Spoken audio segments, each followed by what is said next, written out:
The only sound in the rifle pit was the plink of rain on Private Eli Mercer's helmet. It was the silent hour, that strange suspended time in the Ardennes forest just before dawn, when the fog clung to the pines like gauze, and the world seemed to hold its breath. It was December 23rd, 1944, and the cold was a living thing, chewing through wool and flesh straight to the bone. Eli wasn't supposed to be here. He was a mapper, not a rifleman.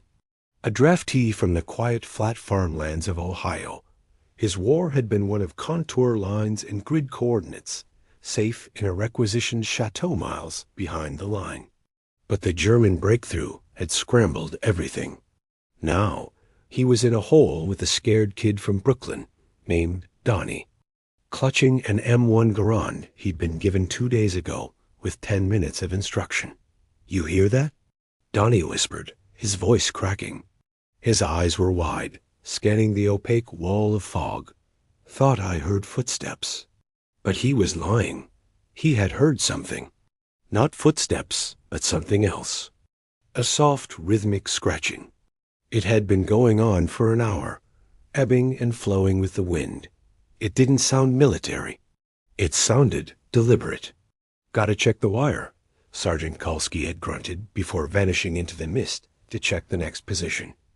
"Don't do anything stupid, Mercer. Just keep your eyes peeled." Eli's eyes were useless. The fog had seen to that. But his other sense, the one honed by months of translating aerial photos and terrain reports, was tingling. The sound was coming from a small, brush-choked depression he'd noted on his own map just yesterday. A blind spot, unguarded because it was deemed too steep and dense for an approach. The scratching stopped. A new sound took its place. So faint it was barely there. A whimper. A child's whimper. "You gotta be kidding me," Donnie breathed, having heard it too. "Is that a kid?" It was impossible. This sector had been evacuated weeks ago. It was a killing field now. The official order hissed in Eli's head. "Do not move. Do not give away your position." It could be a trick. A German puppy cry ploy to draw out fire. But the mapper in him replayed the terrain. The depression, the creek bed that ran through it, the ruined farmstead just beyond the tree line on his map. A place a desperate person might hide. Another whimper, cut short by a hushing sound. A human sound. "Cover me," Eli said, the words out before he could stop them. Sarge said, "I know what he said.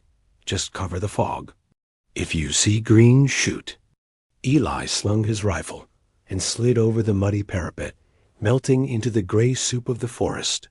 He moved not like a soldier, but like a surveyor, placing each foot with silent precision, using the sound as his bearing. The cold air burned his lungs. Every shadow was a German paratrooper. He found them in the root cellar of the collapsed farmhouse, hidden behind a rotten door.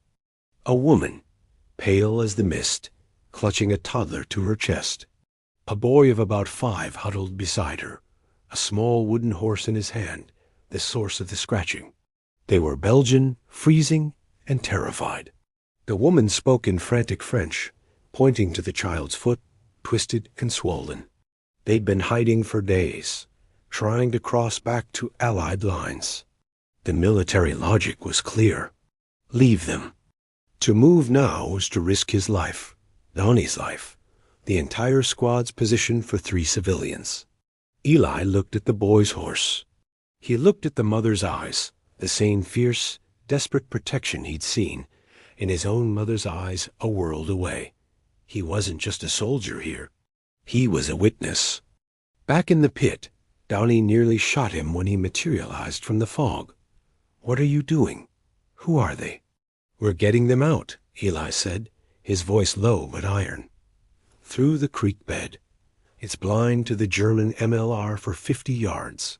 We go now in the quiet hour. We'll be court-martialed. Maybe. Help me."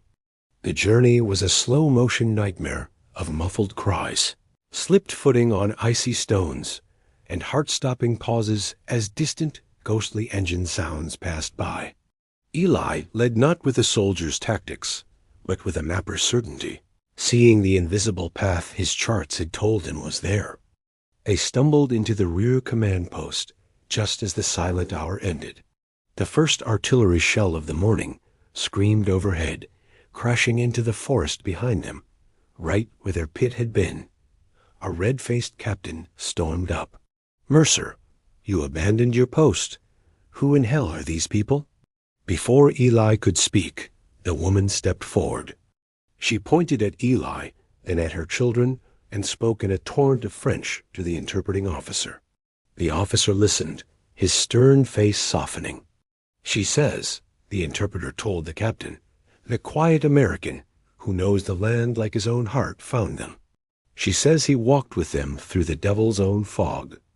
The captain stared at Eli, at the mud-covered mapper with the civilian family behind him, at the incoming reports of an enemy probe that had overrun the forward rifle pits at dawn. He saw the boy clutching the wooden horse. He finally shook his head, not in anger, but in baffled resignation. "Get them to medics, Private. Then get yourself some coffee. You look like you've seen a ghost." As Eli turned away, the first weak winter sun broke through, scattering the fog. The silent hour was over. For the first time in days, Eli Mercer didn't feel the cold.